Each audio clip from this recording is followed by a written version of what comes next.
నమో వెంకటేశాయ. శ్రీరంగమంగళమణిం కరుణానివాసం శ్రీవేంకటాద్రిశిఖరాలయకాలమేఘం శ్రీహస్తిశైలశిఖరోజ్వలపారిజాతం శ్రీశం నమామి శిరసా యదుశైలదీపం. పుణ్యాంభోజవికాసాయ పాపధ్వాంతక్షయాయ చ శ్రీమాన్ ఆవిరభూద్భూమౌ రామానుజదివాకరః. తృణీకృతవిరించాది నిరంకుశవిభూతయః రామానుజపదాంభోజ సమాశ్రయణశాలినః. భారద్వాజకులోద్భూతం వేదాంతాచార్యపౌత్రకం సత్యనారాయణసుతం నృసింహగురుమాశ్రయే. వ్యాఖ్యాముద్రాం కరసరసిజై పుస్తకం శంఖచక్రే బిభ్రద్భిన్నస్ఫటికరుచిరే పుండరీకే నిషణ్ణః. అమ్లానశ్రీరమృతవిషధైరంసుభిప్లావయన్మాం ఆవిర్భూయాదనగమహిమా మానసేవాగధీశः. వ్యాసం వసిష్ఠనప్తారం శక్తేః పౌత్రమకల్మషం పరాశరాత్మజం వందే శుకతాతం తపోనిధిం. విశేషమైనటువంటి ఫాల్గుణ మాసం. ఈ మాసంలో మనం అనేక రకములైనటువంటి శుభకార్యములలో కొన్ని పరిమితి గల శుభకార్యములను మనం నిర్వహించుకోవచ్చు.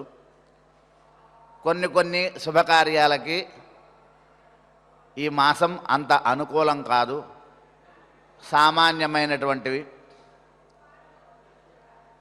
ఏదైనా నూతన వస్త్రధారణ, లేకపోయినట్లయితే దానము, ఏదైనా వస్త్రదానం, కొత్త వస్తువులు ఏదైనా కొనుక్కోవటం, వాహనములు కొనుక్కోవటం అలాంటివి కానీ, అదేవిధంగా మహిళలు ఆభరణాలు కానీ ఏదైనా కొనుక్కోవటానికి ఈ మాసం మంచిది. అంతేకాకుండా ఈ మాసంలో కుటుంబంలో వారందరూ కూడా కలిసి ఏదో ఒక శుభదినంలో తమ యొక్క అభీష్ట దైవానికి, సకుటుంబంగా అభీష్ట దైవానికి వ్రతం చేసుకోవచ్చు, నోము నోచుకోవచ్చు. ఈ నెలలో మనం చూస్తూనే ఉన్నాం. ప్రస్తుత కాలంలో ఒక కుటుంబంలోని సభ్యులు అందరూ ఒక చోట ఉండటం తటస్థపడటం లేదు. కారణాంతరాలు ఏవైనా కావచ్చు కాక. కానీ శ్రద్ధ ఉంటే చక్కగా నిర్వహించుకునే అవకాశం ఉంటుంది. బుద్ధి ఉంటే శ్రద్ధ ఉంటుంది. కాబట్టి మనందరం ఒక చక్కని ఆలోచన చేసుకుని అందరం ఒకరోజు కలుద్దాం అని ఒక శుభదినం, ఒక పంచమి నాడో, ఒక దశమి లేదా ఏకాదశి, త్రయోదశి, సప్తమి ఇటువంటి మంచి తిథుల్లో కానీ, వారంతో ఏ సంబంధం లేదు, ఆదివారం కావచ్చు, శనివారం, శుక్రవారం, గురువారం, ఏ వారమైనా సరే మంచిదే. వారాలలో ఎక్కడా దోషాలు ఉండవు. కాబట్టి ఏదో ఒక మంచి అందరూ చేరగలిగే సమయంలో ఈరోజు చక్కగా ఈ మాసంలో అందరూ కూర్చుని ఒక సామూహిక వ్రతం చేసుకోవాలి, పూజ చేసుకోవాలి, అన్న సంతర్పణ చేసుకోవాలి.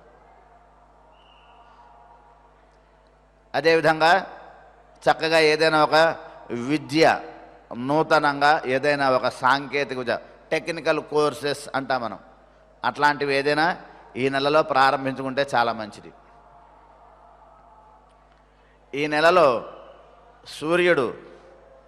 సూర్యుని యొక్క గమనం, అదేవిధంగా సూర్య భగవానునికి దగ్గరగా ఆ బృహస్పతి, అదేవిధంగా అంటే గురువు, అదేవిధంగా బుధుడు, ఇద్దరు కూడా దగ్గరగా వచ్చే అవకాశాలు ఉంటాయి మనకి. అంటే వారి యొక్క గమనంలో సూర్యునికి అభిముఖంగా వస్తారట వారు. మనకి అది బ్రహ్మాండ పురాణంలో ముందు తెలుసుకుంటాం ఆ విషయాన్ని. తద్వారా ఎవరైతే కనుక ఈ మాసం అంతా కూడా చక్కనైనటువంటి ఏదైనా ఒక కొత్త విద్యని నేర్చుకోవటానికి కానీ, లేదా ఏదైనా కొత్త కోర్సులు, జాబ్ ఓరియంటెడ్ కోర్సెస్ అంటాం ఈ రోజుల్లో మనం, వృత్తి ఆధారమైనటువంటి ఏదైనా విద్యని అభ్యసించటానికి చాలా మంచిది ఈ మాసం. చక్కగా మంచి రోజు చూసి దానికి తగినటువంటి ఆ భత్యం ఫీజుని పే చేసుకుని చక్కగా కట్టుకుని చదువుకోవచ్చుట. ఈ నెలలో సూర్య భగవానునికి బృహస్పతి యొక్క సమన్వయం చేత అభిముఖంగా వస్తాడట. బృహస్పతి అంటే విద్యలకు అధిపతి, సమస్తమైనటువంటి విద్యలకి బృహస్పతి ఆధారం అంటారు. కాబట్టి ఎవరికైతే మానవునికి తమ యొక్క జాతక చక్రంలో బృహస్పతి గురువు మంచి స్థానంలో ఉంటారో వాళ్ళు బాగా చదువుకుంటారట, గొప్ప చదువుని చదువుతారట. అంతేకాదు అటువంటి వారికి చక్కనైనటువంటి బుద్ధి కుశలత కూడా ఉంటుందిట. మనకి ఉపనిషత్తు తెలియజేస్తుంది, యా విద్య సా విముక్తయే అంటుంది.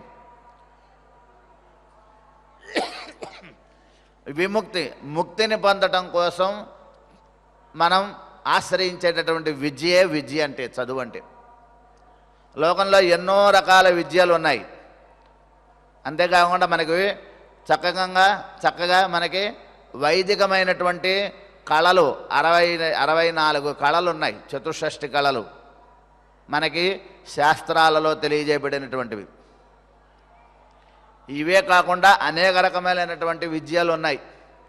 ఇవన్నీ పక్కన పెట్టేసి ఏ విద్య అయితే గనక మోక్షానికి హేతు అవుతుందో, మోక్షం అంటే ఆత్మతరుణోపాయం మనం ప్రయత్నించాలి.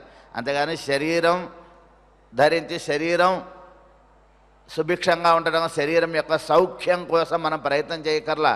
మనం ఎంత ప్రయత్నం చేసినా మన యొక్క స్థితి, మన యొక్క పూర్వజన్మ సుకృతాన్ని బట్టి మనం అనుభవిస్తాం, అందులో అనుమానమేం లేదు. కాబట్టి మనం శరీర సంబంధమైనటువంటి ఆ స్థితి సౌఖ్యం దానికోసం కన్నా ఈ శరీరానికి ఆధారమైనటువంటి ఆత్మజ్ఞానం పొందటానికి నేర్చుకోవాలి. ఇది జ్ఞానం, ఇది చదువు అంటే. యా విద్య సా విముక్తయే. ఏమిటి విముక్తి? Liberation, freedom. దేని నుంచి ఫ్రీడమ్ అంటే ప్రాకృతికమైనటువంటి ప్రవృత్తుల నుంచి, శరీర సంబంధమైనటువంటి ప్రవృత్తుల నుంచి ఆత్మ ప్రవృత్తులలోకి మనస్సు ముందుకు వెళ్ళాలి. ఎప్పటికైనా సరే ఎంత చదువుకున్నా, ఎంత వయస్సు వచ్చినా, ఎంత కాలం గడిచినా చివరికి ఆత్మజ్ఞానం, భగవద్ జ్ఞానం లేనిదే ఈ మనిషి తరించడు, మనిషి ఉద్ధరింపబడడు. ఎంత గొప్పవాడు కావచ్చుగాక, ఎంత కోటీశ్వరుడైనప్పటికీ కూడా, ఎన్ని విద్యలలో గొప్పవాడైనా తెలియాల్సిన విద్య కనుక తెలియకపోతే వాడు ఎప్పటికీ కూడా అజ్ఞాన కిందే ఉండిపోతాడు. కాబట్టి చక్కనైనటువంటి ఆత్మజ్ఞానపూర్వకమైనటువంటి జ్ఞానాన్ని తెలుసుకోగలగాలి. ఎప్పుడైతే ఆత్మజ్ఞానం గురించి తెలుసుకోవాలి అని అనిపిస్తుందో తద్వారా శరీరం యొక్క శుద్ధి కూడా సహజంగానే ఏర్పడుతుంది. శరీర శుద్ధి అంటే కనుక మనం చేసుకునే శుద్ధి కాదు. శరీరం అంటే ఇంద్రియాలతో కూడి ఉన్నటువంటిది శరీరం. ఇంద్రియ శుద్ధి ఏర్పడుతుంది, ఇంద్రియాధీనత్వం పోయి ఇంద్రియ గ్రహణం వస్తుంది మనకి. చదువులలో రకరకాల చదువులు ఉన్నాయి. ఆ చదువులన్నీ కూడా మన ఇంద్రియాలను, మన శరీరాన్ని, మన మనస్సుని నష్టపరిచేటటువంటివే ఉంటాయి ఎక్కువ. అలాంటి విద్యలు కాకుండా ఏ విద్య అయితే గనక మనతో పాటు ఇతరులను కూడా తరింపచేసేటట్టుగా ఉండాలట. ఆహా, ఆయన చూడండి ఎంత చక్కగా ఉన్నాడో, ఆయన యొక్క జ్ఞానం ఎంతో విలక్షణమైనటువంటి జ్ఞానం కలిగినటువంటి ఆయన అని ఆయనను చూసి 10 మంది తయారవుతారు ఆ రకంగా. కాబట్టి ఏం చెప్తుంది మనకి శాస్త్రం? స్వయం తీర్త్వ పరాంతారయతి.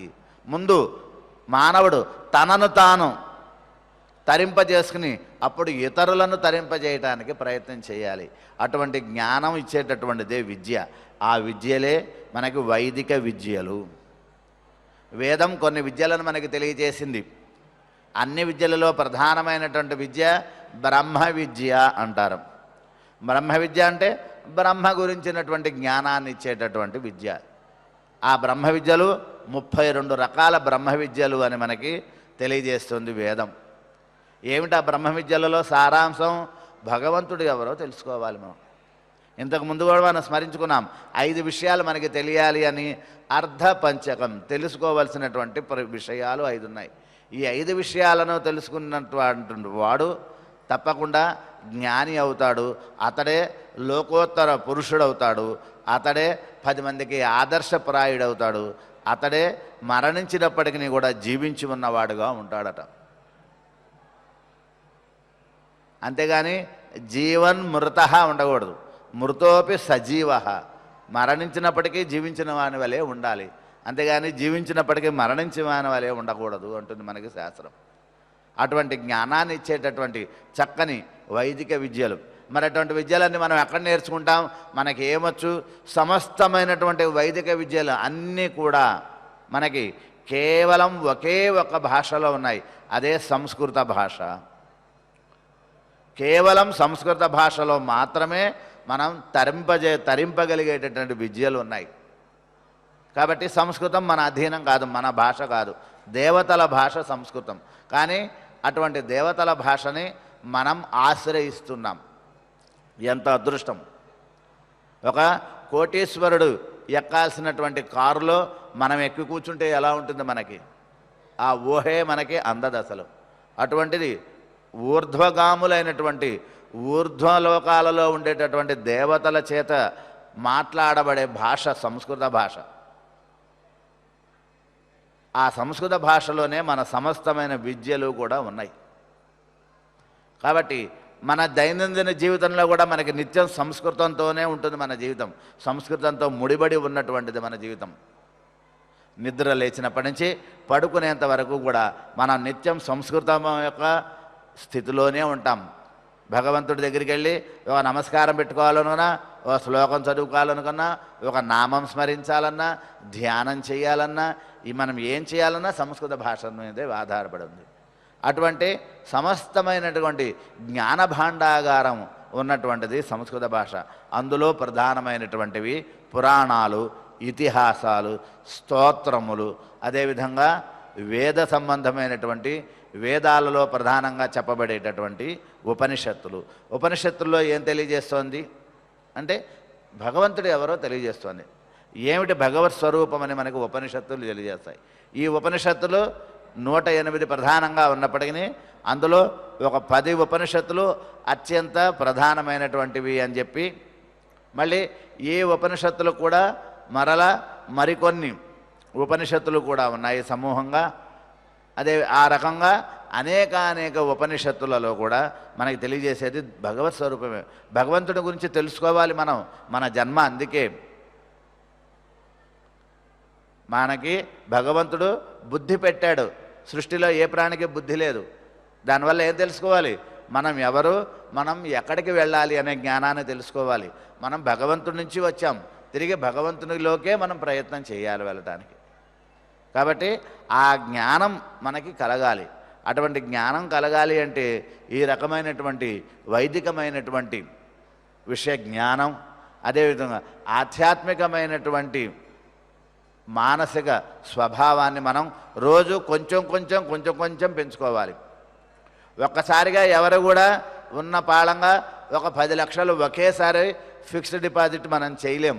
మనం అకౌంట్లో వేసుకోవాలి అంటే రోజు ఒక 10 రూపాయలు, రోజు ఒక 100 రూపాయలు, ఒక 50 రూపాయలు అట్లా అకౌంట్లో వేసుకుంటూ ఉంటే కొన్ని రోజులకి అవి ఒక 10 లక్షలుగా మారతాయి. అదేవిధంగా మన బుద్ధిలో ఒకేసారి భగవతత్వం జ్ఞానం కానీ ఏమీ ఉన్నపాళంగా మనకి రావు.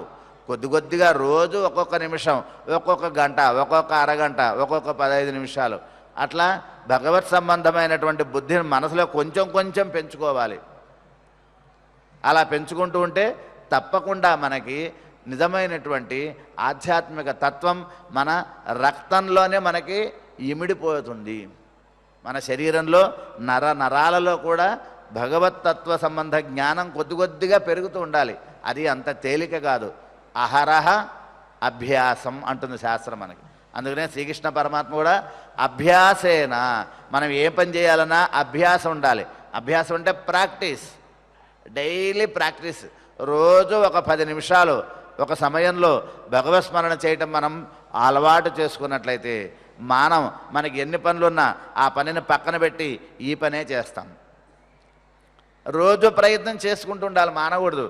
రోజు 12:30, 1 గంట అయ్యేసరికి ప్రపంచంలో ఎక్కడ ఉన్నా సరే ఏదో ఒకటి లోపలికి వెళ్ళిపోవాల్సింది. అలాంటి అలవాటు మనకి ఎలా వచ్చింది? మనం చేసుకున్నాం. మనం చేయటం కాదు, మన లోపల కొన్ని ఉన్నాయి, అలా చేసుకోకపోతే ఉండదు ఈ శరీరం. మరి ఇది సాధ్యమైనప్పుడు అది కూడా సాధ్యమే. ఎక్కడ ఉన్నా, ఏ స్థితిలో ఉన్నా, ఎవరింట్లో ఉన్నా సరే ఆ టయానికి ఏదో ఒకటి లోపలికి వెళ్ళిపోవాలంతే. వెళ్ళకపోతే ఉండలేం, కష్టం. ఆ స్థితి ఎలాగైతే ఉన్నదో అదేవిధంగా ఆధ్యాత్మికమైనటువంటి ఆత్మజ్ఞానం కోసం కొంచెమన్నా ప్రయత్నం చేయాలి. దీనికి వయస్సుతో సంబంధం లేదు. దీపం బాగా ఉంటేనే మనం మన పనులు చేసుకోగలం. చీకటి పడిపోతే ఏమీ కనపడవు మనకి. అందుకని ఏం చెప్తారు పెద్దలు? దీపం ఉండగానే ఇల్లు చక్కబెట్టుకోవాలి అని సామెత. ఈ శరీరంలో బలము, సత్తువ, ధైర్యం, శక్తి, కళ్ళు కనబడటం, కాళ్ళు నడవటం, చేతులు పనిచేయటం, చెవులు వినపడటం, బుద్ధి పనిచేయటం అనేటటువంటివన్నీ సక్రమంగా ఉన్నప్పుడే చేయాలి. ఒక వాహనం, ఒక బస్సు ఉందనుకోండి, ఆ బస్సు యొక్క సమస్తమైనటువంటి అవయవాలు సరిగ్గా ఉంటేనే బండి ముందుకు వెళ్తుంది, లేకపోతే ఆ బండి ముందుకు నడవదు. అదేవిధంగా వయస్సులో ఉన్నప్పుడే ఈ రకమైనటువంటి జ్ఞానం నేర్చుకోవాలి. ఎప్పుడో నేర్చుకోవటానికి కళ్ళు ఉండవు, కాళ్ళు ఉండవు, చేతులు ఉండవు, లేదు శరీరం సహకరించదు, బుద్ధి ఉండదు, మనస్సు ఉండదు, ఏమీ ఉండవు. కొంతకాలానికి అన్నీ వెళ్ళిపోతాయి. కొంతకాలానికి ఏవైతే ఉన్నాయో అవన్నీ వెనక్కి వెళ్ళిపోతుంటాయి. కాబట్టి ఆ స్థితి నుంచి బయటపడటానికి ప్రయత్నం చేయాలి. అందుకని వయస్సులో ఉన్నప్పుడే శరీరం సహకరిస్తుంటే, బుద్ధి సహకరించినప్పుడు, కాళ్ళు సహకరించినప్పుడు, అదేవిధంగా చేతులు సహకరించినప్పుడు, శరీరం సహకరించినప్పుడే భగవద్ జ్ఞానాన్ని ఏర్పాటు చేసుకోవాలి. కాబట్టి అంతకాలేచ మామేవ, ఒక అంతకాలం పోయే సమయం దగ్గరకు వచ్చిన తర్వాత భగవంతుడిని ధ్యానం చేస్తానంటే ఏం ప్రయోజనం ఉంటుంది? వాడికి జీవితాంతం భగవత్ సంబంధ జ్ఞానమే లేదుట. కానీ వాడు కనీసం పోయేటప్పుడు భగవన్నామస్మరణ చేస్తాడు కదా అని, వాడికి భగవన్నామస్మరణ చేస్తే అన్నా వాడికి మోక్షమన్నా వస్తుందేమో అనే ఉద్దేశంతో వాడికి నారాయణ అనే నామం చెప్పటే నారాయణ నారాయణ అనమంటున్నాడు. వీడికి నోరు రాదు, బయటికి పళ్ళేవి కనపడదు, కళ్ళు లేవు, వినపడదు, చెవు లేవు, లేవలేడు, నడుము పనిచేయదు. ఈ స్థితిలో ఉన్నవాడు ఏ రకంగా భగవన్నామస్మరణ చేయగలడు? అందుకని వాడు మర్చిపోకుండా ఆ జనప నార ఉంటుంది, ఇలా పొడవుగా ఉంటుంది, ఆ నార తీసుకొచ్చి నారాయణ పదంలో నారా అనరా, నీ కనీసం భగవంతుని నామంలో సగమన్నా స్మరిస్తావని ఆ నార చూపిస్తే వాడు ఆ నారను చూసి నారాయణలో నారా అనలేక పీచు అని ప్రాణాలు వదిలేటవాడు. కాబట్టి నార చూపిస్తే నారా అనకుండా పీచు అన్నట్లుగా చివరి దశలో మనం 70, 60 ఏళ్ళు, 50 ఏళ్ళు దాటిపోయిన తర్వాత ఏమొస్తుంది? భగవంతుడి మీద బుద్ధి. లేవలేవు, నడవలేవు, కూర్చోలేవు, తినలేవు, తాగలేవు, పడుకోలేవు, ఏమీ చేయలేవు 50 దాటేసరికి. ఇంకా భగవద్బుద్ధి ఎక్కడొస్తుంది మనకి? అందుకని వయస్సులో ఉన్నప్పుడే భగవద్ జ్ఞానం గురించి నేర్చుకోవాలి. అటువంటి విశేషమైనటువంటి విషయాలు తెలియజేసేవి ఈ పురాణాదులు మొదలైనటువంటివన్నీ కూడా. అనేక మంది మహానుభావులతో తెలియజేసే ఈ విషయాలు వినాలి. వినటానికి చెవులు పనిచేసే సమయం మనది. చెవులు పనిచేయని సమయంలో ఏమీ చేయలేము. కాబట్టి ఈ మాస వైశిష్ట్యం అంటే చక్కనైనటువంటి మంచి జ్ఞానాన్ని పొందేటటువంటి, ఏదైనా చక్కని నూతన విద్యలను అభ్యసించడానికి యోగ్యమైన కాలంగా మనకి తెలియజేశారు పెద్దలు. ఇటువంటి వైశిష్ట్యం కలిగినటువంటి జ్ఞానంలో మనం ఈనాడు బ్రహ్మాండ పురాణ జ్ఞానాన్ని తెలుసుకుంటున్నాం అని చెప్పాం. నిన్న మనం గ్రహాల యొక్క స్థితిగతులు ఏవేవి ఎలా ఉంటాయి అని, సూర్యభగవానుడి యొక్క ఎన్ని రకాల కిరణాలు ఉన్నాయి, ఏ ఏ కిరణాలలో ఎంత సంఖ్య ఉన్నది, ఎటువంటి ప్రభావం ఉంది అనేటువంటి విషయాన్ని తెలియజేశారు. అదేవిధంగా ఈ గ్రహాలు, ఈ నక్షత్రాలు ఇవన్నీ కూడా అన్ని మన్వంతరాలలో సమానంగా ఉన్నవేట. కాతే ఒక్కొక్క మన్వంతరంలో ఒక్కొక్క రకమైనటువంటి పేర్లతో ఇవి పిలువబడుతూ ఉంటాయి. కానీ వాటి యొక్క స్థితి, వాటి యొక్క గమనం, వాటి యొక్క ప్రవృత్తి మాత్రం మారనే మారదు అంటున్నారు మనకి. కాబట్టి ఈ అన్ని మన్వంతరాల్లో కూడా ఈ దేవతా స్థానాలు అన్నీ కూడా ప్రకాశిస్తూనే ఉంటాయి అనుకున్నాం. నిన్న మనం కొన్ని నక్షత్రాలను గురించి మనం స్మరించుకున్నాం. ఏ గ్రహం ఏ స్థితిలో ఉంటుంది, ఎలా ఉంటుంది అనేటటువంటి మనం స్మరించుకున్నాం. ఈ గ్రహమండలం, ఈ నక్షత్ర మండలం, వీటిలో ఉండేటటువంటి దేవతా గణములు అవన్నీ కూడా మనం ముందుగానే స్మరించుకున్నాం. అదేవిధంగా ఇక్కడ అభిమాని దేవతలు ఉంటారు అని కూడా మనం ముందు చెప్పుకున్నాం.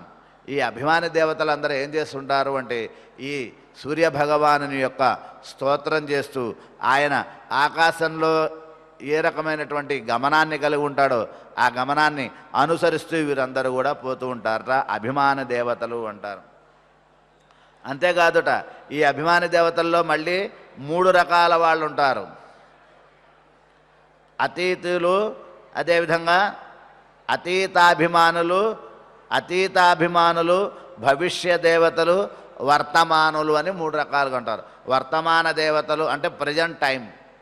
అదేవిధంగా అంటే ఏ సమయంలో అయితే కనుక ప్రతి కాలానికి ప్రతి యుగానికి ఆ సమయం ఒక వర్తమానమే, దాని తర్వాత అది భూతకాలంగా మారుతుంది, దానికి ముందు రాబోయేది భవిష్యకాలంగా మారుతుంది.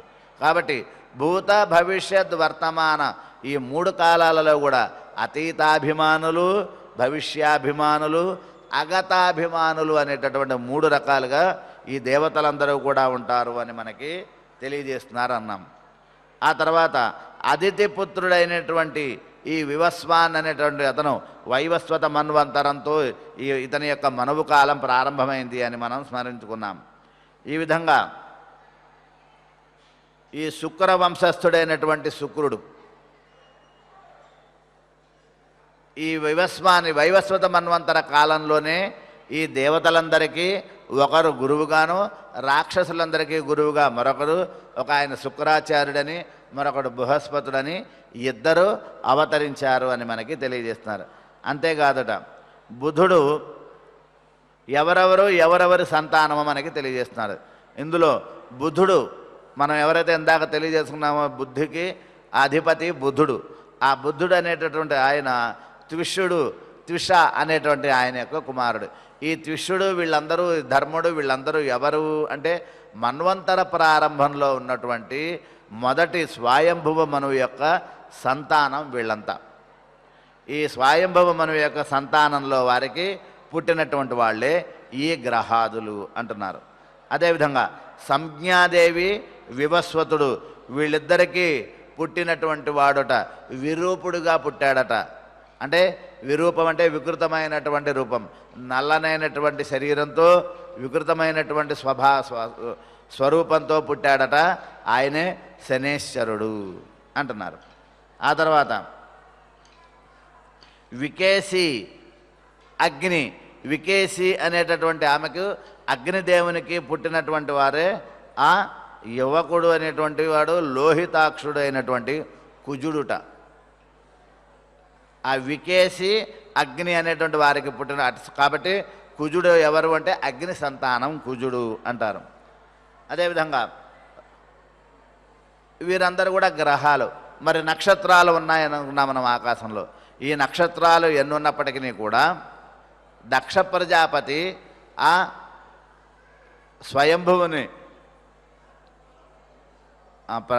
స్వయంభువుని తపస్సేసి ఆయన యొక్క అనుగ్రహంతో 50 మంది సంతానాన్ని కన్నాడట.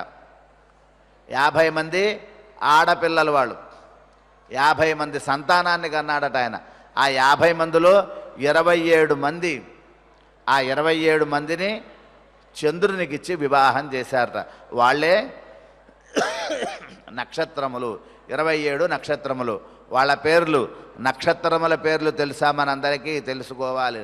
నక్షత్రముల పేర్లు అశ్వని, భరణి, కృత్తిక, రోహిణి, మృగశిర, ఆర్ద్ర, పునర్వసు, పుష్యమి, ఆశ్లేష, మఖ, పుబ్బ, ఉత్తర, హస్త, చిత్త, స్వాతి, విశాఖ, అనురాధ, జ్యేష్ఠ, మూల, పూర్వాషాఢ, ఉత్తరాషాఢ, శ్రవణం, ధనిష్ట, శతభిషం, పూర్వాభాద్ర, ఉత్తరాభాద్ర, రేవతి అనేటటువంటి పేరుతో 27 మంది కన్యలను ఆ దక్ష ప్రజాపతి చంద్రునికిచ్చి వివాహం చేశాడు అంటున్నారు. వీళ్ళందరికీ రుక్షులు అనేటటువంటి పేరు అన్నారు. రుక్షులు అంటే రుజుమార్గంలో ప్రయాణం చేసేటువంటి వారు రుక్షులు అని అంటారు. వీళ్ళందరూ 27 మంది కన్యలు ఉన్నారు అంటున్నారు. అంతేకాదుట సింహిక అనేటటువంటి ఒక ఆమె ఉందిట. ఆ సింహిక అనేటటువంటి ఆమెకు పుట్టినటువంటి వాడే రాహుగ్రహం, రాహువు అంటున్నారు. ఇతడు మిగిలినటువంటి గ్రహాలను ఆధారంగా చేసుకొని జీవిస్తాడట. ఈ రాహువుకి ప్రత్యేకమైనటువంటి ప్రతిపత్తి లేదు. ఏదో ఒక గ్రహం యొక్క స్వభావాన్ని, గ్రహం యొక్క స్థితిని ఆధారంగా చేసుకొని ఈ రాహుగ్రహం జీవిస్తూ ఉంటాడట. అందుకనే ఆయనకి ఛాయాగ్రహము అని పేరు అంటున్నారు. అంతేకాదట ఇతనికి భావగ్రహము అనేటటువంటి పేరు కూడా ఉంది అన్నారు. ఇతర గ్రహముల యొక్క భావములనే తాను ప్రకాశింపజేసేవాడు కాబట్టి తనకి స్వయంగా ఏ భావము లేదు. అందుకని అతనికి ఛాయాగ్రహము అని తెలియజేస్తున్నారన్నారు. ఇతను ఎలా ఉంటాడు అంటే కనుక మనుష్య ముఖాన్ని సర్పముఖాన్ని కలిగి, సర్పం పాము యొక్క పడగల రూపంలో ముఖం ఉంటుందిట. మిగిలినటువంటి శరీరం అంతా కూడా మనుష్య శరీరంగా ఉంటాడట ఇతను అంటున్నారు. ఆ తర్వాత మనుష్య ముఖంతో ఉంటాడు ఇతను. అదేవిధంగా మనుష్య ముఖంతో ఉంటూ సర్ప శరీరాన్ని కలిగినటువంటి అతను కేతువు అంటారట. ఈ కేతువు కూడా ఛాయాగ్రహంగా తెలియబడుతున్నారు.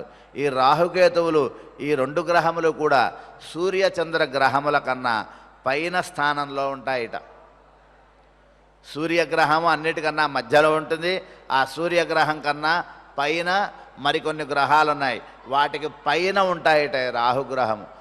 2 అపసవ్య దిశలో ఉంటాయి, 2 వేరే వేరే దిశలలో ఉంటాయిట. ఒకటేమో సూర్యునికి అభిముఖంగా ఉంటుంది, సూర్యుని కన్నా ఎత్తులో.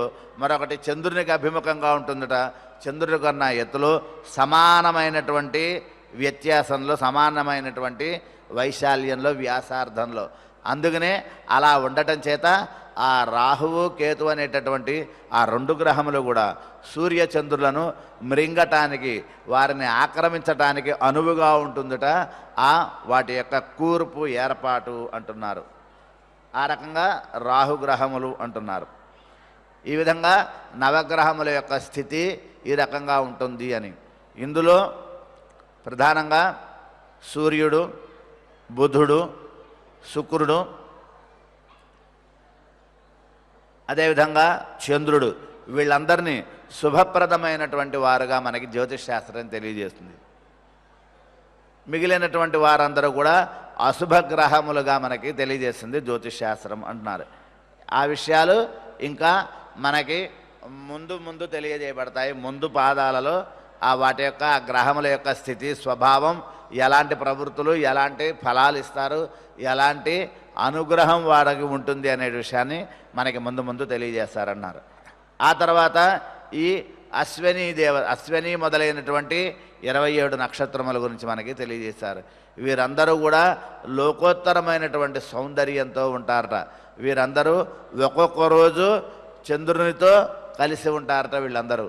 ఆ రకంగా చంద్రాభిమాని దేవతలు ఎవరైతే ఉంటారో వాళ్ళందరూ కూడా ఈ 27 నక్షత్రములకి కూడా అభిమాని దేవతలుగా ఉంటారు. అభిమాని దేవతలు అంటే సహాయకులు అని అర్థం, అసిస్టెంట్స్, హెల్పర్స్ అని అర్థం. అభిమాని దేవతలు అంటే వారు ఎల్లప్పుడూ ఈ 27 నక్షత్రములకి కూడా అభిమాన దేవతలుగా కీర్తింపబడతారు అంటున్నారు. ఇక ఈ నవగ్రహాల యొక్క స్వరూపం ఎలా ఉంటుంది, ఎవరెవరు ఏ రకమైన స్వరూపాల్లో ఉంటారు, ఏ రకమైన వర్ణాల్లో ఉంటారు, మనం వెళ్ళి కూడా చూడలేము. అలాంటి దాన్ని మనకి ఇక్కడ చక్కగా తెలియజేస్తున్నాడు వ్యాస మహర్షి. శుక్లం అగ్నిమయం స్థానం సహస్రాంశో వివస్వత సహస్రాంశో ద్విషో స్థానం మమ్మయం శుక్లమేవ చ ఆప్యం శ్యామం మనోజ్ఞస్య పంచరశ్మేః గృహం స్మృతం శుక్రస్యాపి అంబస్య శుక్లం పద్మం షోడశరశ్మిషు నవరశ్మేషు వైభైమస్య లోహితం స్థానమమ్మయం హరిదాప్యం బృహత్స్థానం ద్వాదశాంశై బృహస్పతే స్వర్భానో తామసం స్థానం భూతసంతానపాలనం విజ్ఞేయా తారకాశ్చైవ ఆమ్నాయాస్తు ఏకరశ్మయః ఆశ్రయాః పుణ్యకీర్తీనాం శుక్లశ్చాపి వర్ణితః ధనతోయాత్మికా జ్ఞేయాః కల్పాదేవ నిర్మితాః. కల్పానికి ప్రారంభం ముందే అనేక కల్పనములు ఉన్నాయి. మొదటి కల్పానికన్నా ప్రారంభంలోనే ఈ గ్రహముల యొక్క కూర్పు కూడా ఉన్నది అని. ఈ గ్రహములన్నీ కూడా కల్పములన్నీ సమాప్తమైన తరువాత ఈ గ్రహములు కూడా వాటి యొక్క సమాప్తిని పొందుతాయి, అవి కూడా నశిస్తాయి అని మనకు తెలియజేస్తున్నాడు. ఇందులో ప్రధానంగా అనేక వేల కిరణములు ఉన్నప్పటికీ కూడా సూర్యునికి ప్రధానంగా సహస్రాంశుడు అనే పేరు ఉన్నది. ఆ సహస్రాంశుడైనటువంటి సూర్యుని యొక్క స్థానం అగ్నిస్థానం, తేజోమయమైనటువంటి అగ్నిస్వరూపుడు అని తెలియజేస్తున్నారు. అంతేకాదు ఆ త్విషస్థానం అనేటటువంటిది శుక్లవర్ణంలోనూ నీటితో ఉంటుందిట ఆ చోటంతా కూడా. అంతేకాదు మనోజ్ఞుడైనటువంటి ఆ పంచకిరణుని యొక్క స్థానం కూడా శ్యామవర్ణంతో ఉంటుంది, నీటితో ఉంటుంది అంటున్నారు. ఇక శుక్రుని యొక్క స్థానం చూసినట్టయితే 16 కిరణాలతో పద్మాకారంలో ఉంటుంది. ఈనాడు మన శాస్త్రజ్ఞులందరూ కూడా ఆయా గ్రహాల మీదకి వెళ్ళాలి అని నానా ప్రయత్నాలు చేస్తున్నారు. ఏ గ్రహంలో ఎక్కడ నీళ్లున్నాయో, ఎక్కడ అగ్ని ఉందో, ఎక్కడ ఏ ఏ వాయువులు ఉన్నాయో అనేటువంటివి వారు పరిశోధనలు చేసి పరీక్షలు చేసి కొంత సాధిస్తున్నారు. అక్కడికి వెళ్ళటానికి ప్రయత్నం చేస్తున్నారు ఈ కాలంలో శాస్త్రజ్ఞులు. కానీ అక్కడ ఏముందో ముందుగానే మనకంతా చక్కగా ముందే వ్యాస మహర్షి తెలియజేశాడు ఆయన యొక్క దివ్య జ్ఞానంతో అంటున్నారు. కాబట్టి ఇక్కడ కూడా శుక్రగ్రహంలో కూడా నీరుంటుంది అని అంటున్నారు మనకి. అంతేకాదట ఆ శుక్రగ్రహంలో కూడా ఆ నీటితో పాటు అక్కడ చల్లనైనటువంటి గాలులు కూడా ఉంటాయట. అత్యంత శీతలమైనటువంటి గాలులు ఆ ప్రాంతంలో ఉంటాయి అంటున్నారు. అంతేకాదు శుక్లవర్ణ ప్రకాశితమైనటువంటి వాడుట కుజుడు. ఆ కుజగ్రహం తెల్లగా ప్రకాశిస్తూ ఉంటాట. అంతేకాదు అతని యొక్క స్థానంలో కూడా జలం ఉంటుందట, జలంతో కూడి ఉంటాడట ఆ గ్రహం కూడా అంటున్నారు. ఇక మందగమరుడైనటువంటి శనేశ్వరుని యొక్క స్థానం అంతా కూడా మొత్తం చీకటిగా ఉంటుందట. అక్కడ ఏ రకమైనటువంటి వాయువులు కానీ నీరు కానీ ఏమీ ఉండదుట. కేవలం చీకటి చేత ఆవరింపబడినటువంటి ఒక స్థానం మాత్రమే ఆ శనేశ్వరునికి ఉంటుంది అంటున్నారు. అలాగే నక్షత్రాలలో అన్నిట్లో కూడా నీరు ఉంటుందిటని. ఆ తేజోమయమైనటువంటివి అదేవిధంగా జలమయమైనటువంటివి అయి ఉంటాయట నక్షత్రాలు. అందుకనే నీటి కారణంగానే నక్షత్రాలకి తేజస్సు ఉంటుంది అంటున్నారు. వాటిలో ఒక్కొక్క దానికి ఈ నక్షత్రాలకి ఎలా ఉంటాయి అంటే ఒక్కొక్క నక్షత్రానికి ఒక్కొక్క కిరణమే ఉంటుంది అక్కడ, రశ్మి. కాబట్టి నక్షత్రాలన్నిటికీ కూడా ఒక్కొక్క నక్షత్రానికి ఒక్కొక్క రశ్మి మాత్రమే అక్కడ ఉండి అవి ఆ రశ్ములతో ప్రకాశిస్తూ ఉంటాయి. మరి ఈ నక్షత్రాలు స్వయం ప్రకాశకాలు కావుట సూర్యుని కాంతి ద్వారానే నక్షత్రాలు ప్రకాశింపబడతాయి అంటున్నారు. ఆ తర్వాత ఏ గ్రహం ఏ గ్రహానికి ఎంతంత దూరంలో ఉందో కూడా డిస్టెన్స్, ఎన్ని కిలోమీటర్ల దూరంలో ఈ గ్రహాలన్నీ ఉన్నాయి అనేటటువంటి విషయాన్ని కూడా ఆయన మనకి తెలియజేస్తున్నాడు.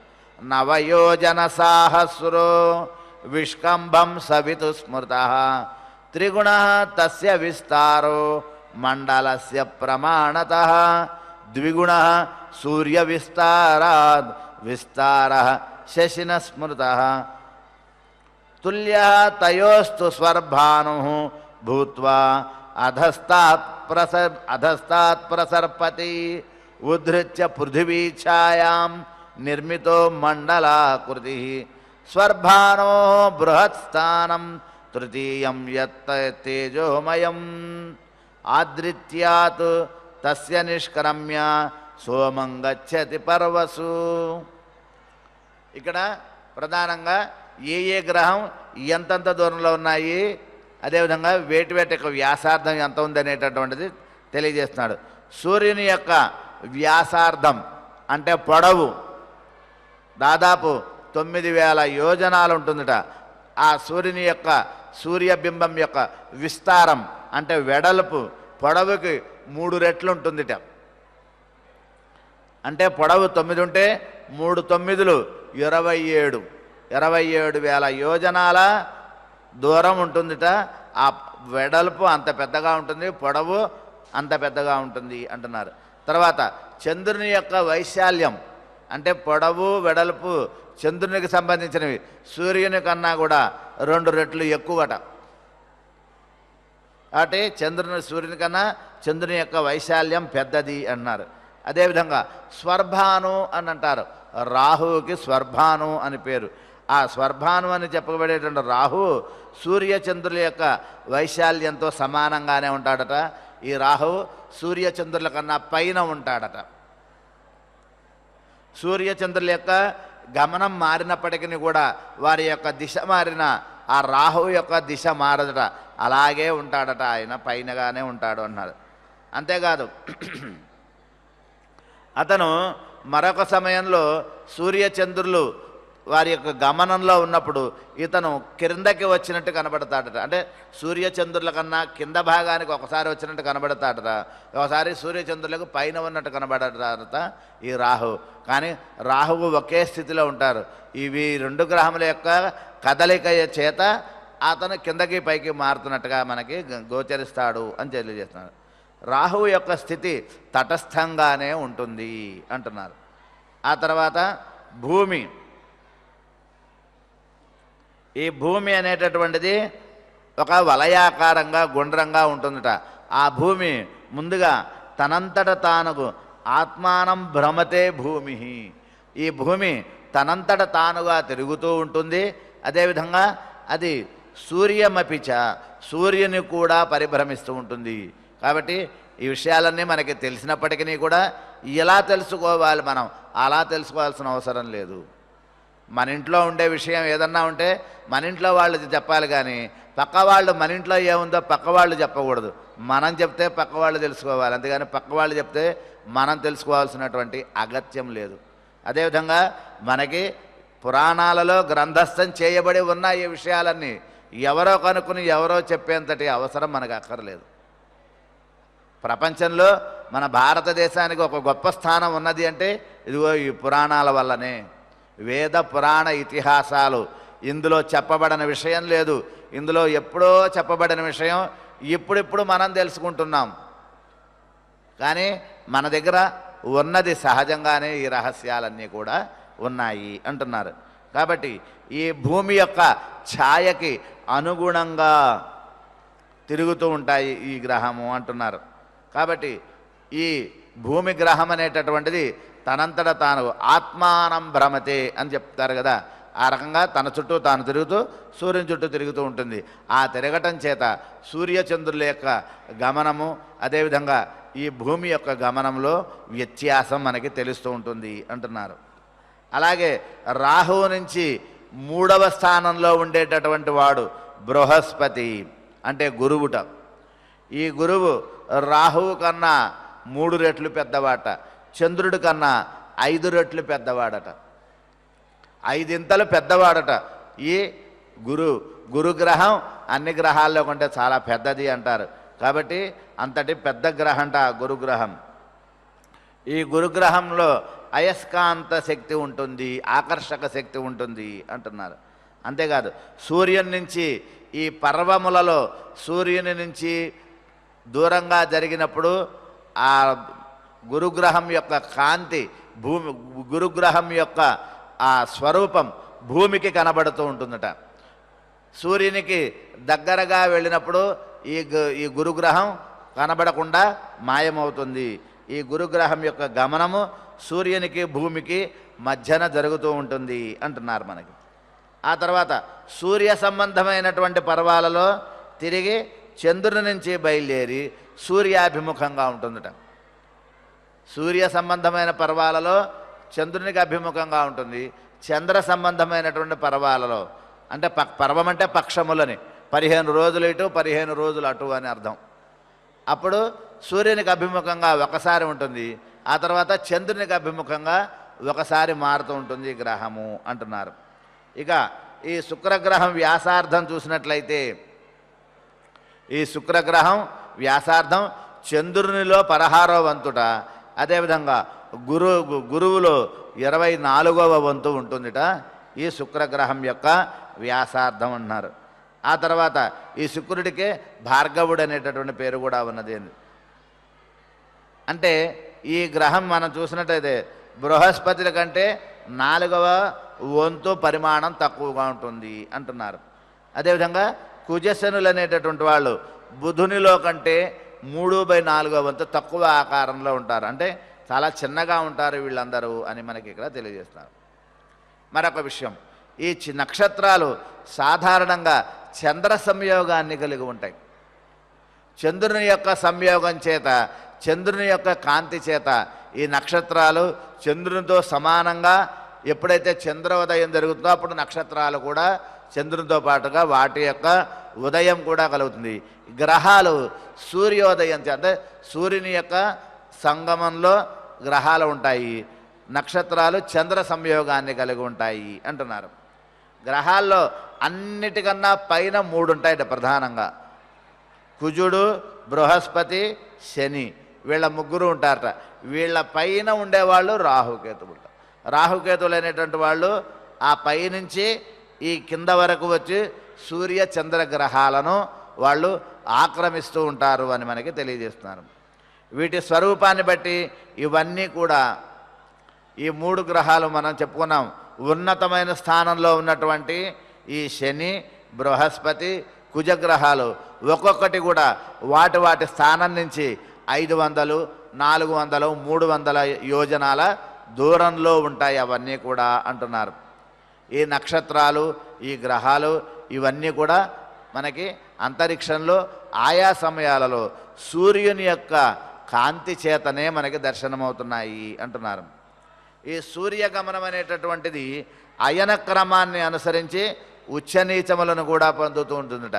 దక్షిణాయనంలో సూర్యుని యొక్క గమనము నీచగమనం అంటారు, ఉత్తరాయణంలో సూర్యుని యొక్క గమనం ఉచ్చగమనము అని అంటారు అని మనకి తెలియజేస్తున్నారు ఇక్కడ. ఆ సమయంలోట దక్షిణాయనంలో చంద్రుని యొక్క వైశాల్యం, చంద్రుడు తనని తాను పెద్దగా పెంచుకుంటాడట. అంటే సూర్యునికి దగ్గరగా రావటం చేత సూర్యుడు చిన్నగా చంద్రుని యొక్క స్వరూపం పెద్దదవుతుందిట దక్షిణాయనంలో. ఉత్తరాయణంలో సూర్యునికి దూరం కావటం చేత సూర్యగ్రహం యొక్క శక్తి పెద్దగా ఉంటుంది, చంద్రుని యొక్క శక్తి తక్కువగా ఉంటుంది అని మనకి తెలియజేస్తున్నారు. అందుకనే మనకి ఉత్తరాయణంలో బాగా ఎండ తాపం ఉండటానికి కారణం చంద్రుడు సూర్యుని నుంచి దూరంగా వెళ్ళటం చేతనే అంటున్నారు మనకి. అదేవిధంగా బుధుడు నక్షత్రాల ఇంకా మిగతా నక్షత్రాల కంటే బుధుడు కొంచెం పైనగా ప్రకాశిస్తూ ఉంటాడు, తిరుగుతూ ఉంటాడట. శుక్రుడు బుధుడు కన్నా ఈ పైన ఉండేటటువంటి ఈ బృహస్పతి, శని, కుజులు అనేటటువంటి వారు వీరి యొక్క గమనాన్ని వాళ్ళు నియంత్రిస్తూ ఉంటారట.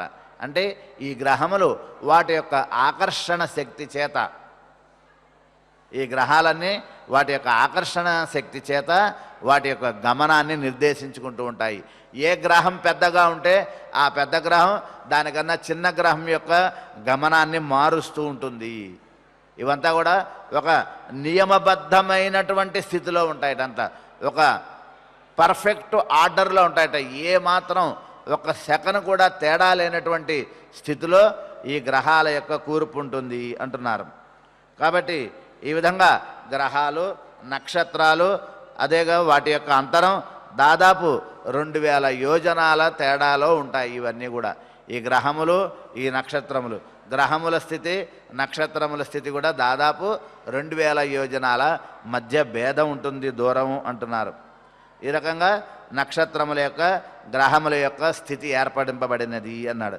ఆ తర్వాత వివస్వాన్ అదితే పుత్ర సూర్యో వై చాక్షుషోంతరే విశాఖాసు సముత్పన్న గ్రహాణం ప్రథమో గ్రహ ద్విషిమాన్ ధర్మపుత్రస్తు సోమదేవో వసోసుతః శీతరశ్మి సముత్పన్న కృత్తికాసు నిశాచరః షోడశార్చి భృగో పుత్ర శుక్ర సూర్యదనంతరం తారాగ్రహాణం ప్రవర తిష్యవృక్షో సముత్థితః గ్రహాశ్చ అంగిరసో పుత్ర ద్వాదశార్చి బృహస్పతి.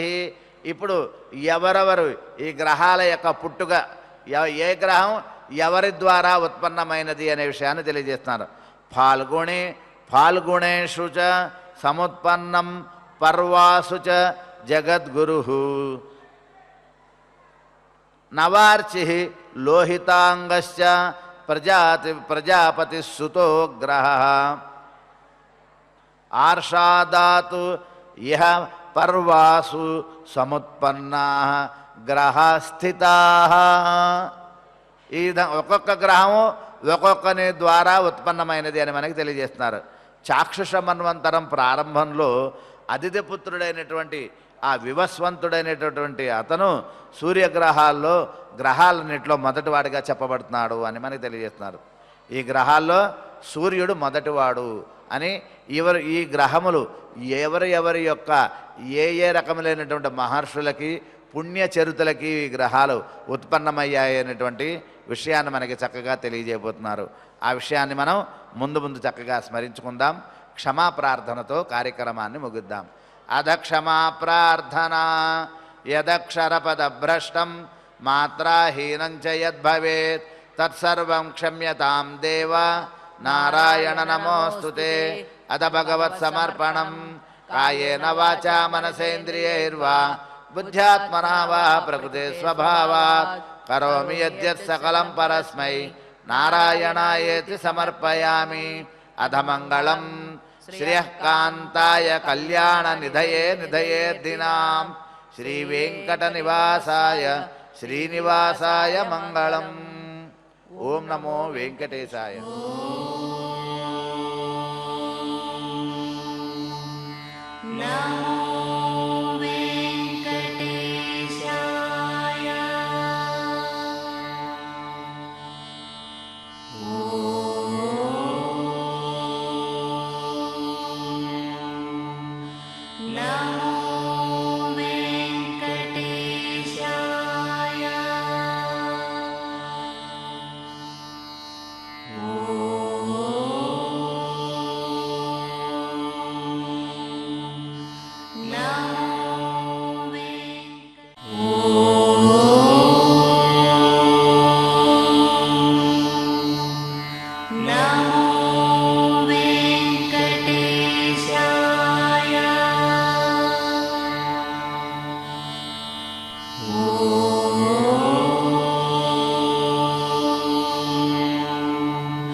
Oh